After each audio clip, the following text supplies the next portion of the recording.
करें।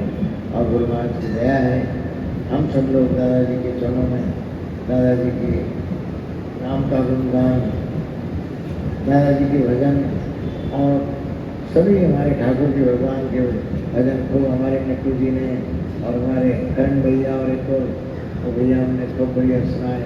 अब जो भी भैया हो रही हो, आप सब लोग जो हैं हवन के बाद आप लोग अपना अपना भजन करें। खूब जोर से भजन होना चाहिए, खूब माइक की लड़ाई हो तो हमें मजा आएगा। आपके हाथ की लड़ाई लड़ते हो माइक से तो आनंद आता है। और गुरुवार की कृपा है, कृपा से दादाजी कृपा है, कृपा दादाजी की कृपा निर्गोष्टो निष्ठो जो भी मिल जाए। इससे कृपा की दृष्टि जो है वो अखंड होती है, वो कटाक्ष होती है। जिस तरह से आपको नजर लगती है, किसी की नजर लग जाए तो कैसा नजर का असर होता है कि तुरंत नजर लग जाती है।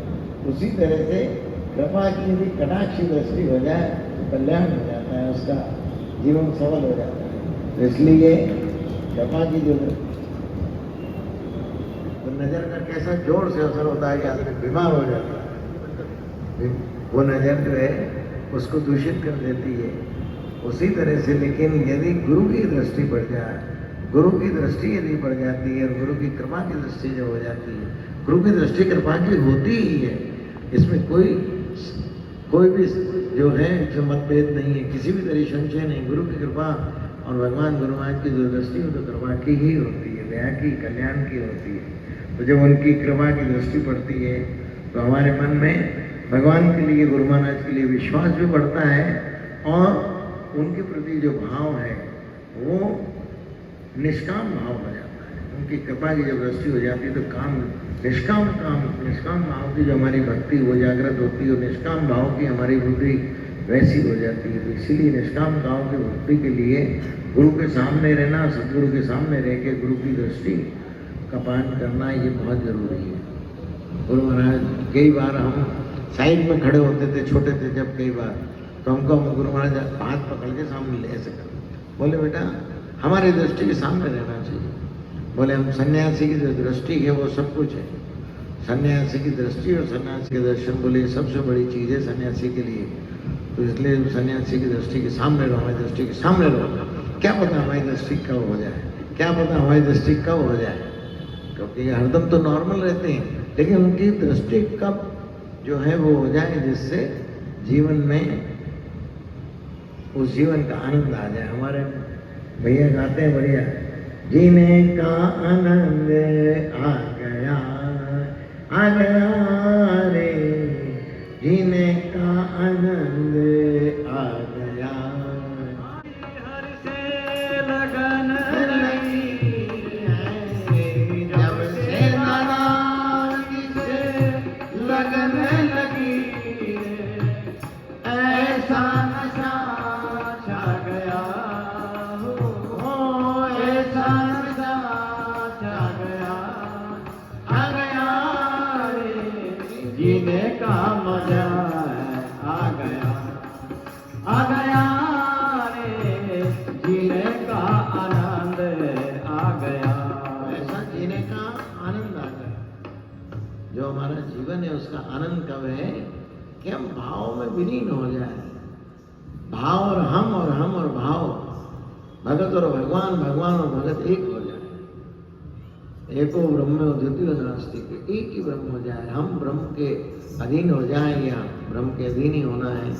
ब्रह्म हमारे अधीन तो नहीं हो सकता, लेकिन हम ब्रह्म के अधीन हो जाए और उनकी कृपा के पात्र हो जाए, ऐसी विलयता हो जाए। उसीलिए हम सब जो हैं उनकी कृपा की दृष्टि के लिए और कृपा की आकांक्षा के लिए हमारे हमेशा द्वार खुले होना चाहिए।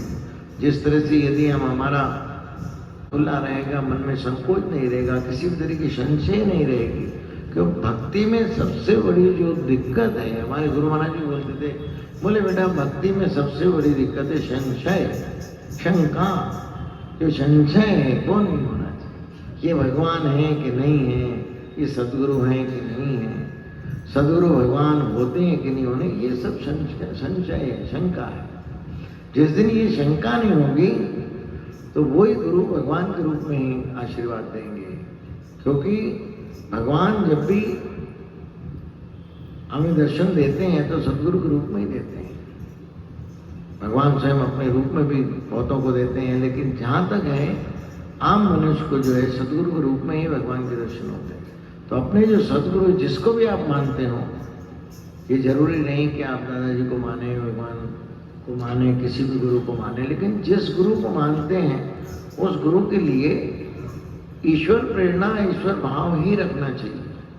जिस तरह से हमारे यहाँ जब भी कथा होती है, तो कथा का जो आचार्य है वो व्यास होता है। जो व्यासपीठ पे बैठता है वो व्यास कहलाता है। इसीलिए हम भी देखो व्यास पूजन के लिए पूरा जिस तरह से व्यास जी का पूजन होना चाहिए, व्यास जी की जो मर्यादा है उसी मर्यादा से हम भी उनको माला पहनाते हैं, सब करते हैं। हालांकि वो ग्रस्त होते हैं कई बार, लेकिन व्यासपीठ पे बैठे हैं। व्यासपीठ पे बैठने के बाद उनकी व्यास जैसी ही पूजा, व्यास जैसा मान करोगे, जब भी जो वो ग्रंथ सुना रहे हैं, जो वो पुराण सुना रहे हैं, उसको क्योंकि आप झुकोगे उनके सामने, झुक के उनके भाव लाओगे, जब भी वो जो कथा करें वो आपको स्वीकार होगी, नहीं तो आप स्वीकार नहीं करते। मन, ये मनुष्य मात्र ऐसा मन है कि ये मन किसी को स्वीकार नहीं करता। मन भाई भाई को स्वीकार नहीं करता है, भाई ये, लेकिन नहीं मैं बड़ा हूँ, ये ऐसा है, वो ऐसा है। दुनिया भर की संशय शंका जो है उसको किसी भी तरह से अधीनता स्वीकार नहीं करती है। लेकिन जब भी हम कथा में बैठे तो उसकी वाचक की, व्यास जी की आश्रयता प्राप्त होना चाहिए। उनके मन में जो है व्यासित भाव होना चाहिए कि नहीं हम इनके आश्रित हैं, जब भी उसका हम परिपालन कर सकते हैं। जैसे एक साधारण शब्दों में कि कोई बेटा बन के खा सकता है, पिता बन के नहीं खा सकता है। जब तक कोई बेटा नहीं बनेगा तो पिता उसको वैसा आशीर्वाद, वैसा चीज नहीं देंगे, लेकिन बेटा बनेगा तो पिता का आशीर्वाद पूरा पूरा रहेगा। हमारे यहाँ साधारण सी कहावत है समाज में सब कहते हैं अरे भाई बेटा बन के ले सकते हो, तो बेटा बनने की जरूरत है। तो उसी तरह से हमको हमेशा आचार्यों के लिए, गुरु के लिए, ब्राह्मण के लिए, हमारे गुरु महाराज तो कहते थे देखो भाई आचार्य रूप में जो भी हो, जो मंत्र सिद्धि मंत्र के लिए यदि बुलाया है, तो जो भी वो मंत्र पढ़ रहे हैं, कभी उसमें दोष भी हो, कभी हम जानते हैं कि ये गलत पढ़ रहे हैं, तो हम उनको उस समय नहीं कहते हैं। हम उनको आचार्यों को बाद में बोलते हैं कि देखो भाई इस मंत्र में आपने थोड़ा सा ये ठीक कर लेना। लेकिन जो वो करा रहे हैं उस समय भाव यही होना चाहिए कि नहीं ये शुद्ध है, और जो भी ये करा रहे हैं वो उचित है, क्योंकि वो हमारे लिए करा रहे हैं, वो स्वयं के लिए तो करने नहीं। तो हमारे लिए जो भी करा रहे हैं तो उनका भाव ये कि इस यजमान का इसका कल्याण हो। और यजमान यदि भाव रखेगा कि हाँ इससे हमारा कल्याण निहित है, इससे हमारा कल्याण होगा, ये विश्वास जब होगा, जब भी वो विश्वास कामयाब होगा। तो आप सबसे हमारा यही मन है कि आप सब लोग जो हैं हमेशा आचार्यों के लिए, गुरुओं के लिए, संतों के लिए यही भाव रखें कि जो भी ये कह रहे हैं वो हमारे कल्याण के लिए कह रहे हैं, इससे कल्याण होगा। ये भाव रखेंगे तो यदि कोई आपको संत गाली भी बकेगा तो वो आपका कल्याण करेगा। दादाजी महाराज, बड़े दादाजी महाराज तो गाली बक के, डंडा मार के ही सब कल्याण करें। तो उनकी गाली, दादाजी की जो गाली है या उनका डंडा मारना है, वो सत्य से दूर थे।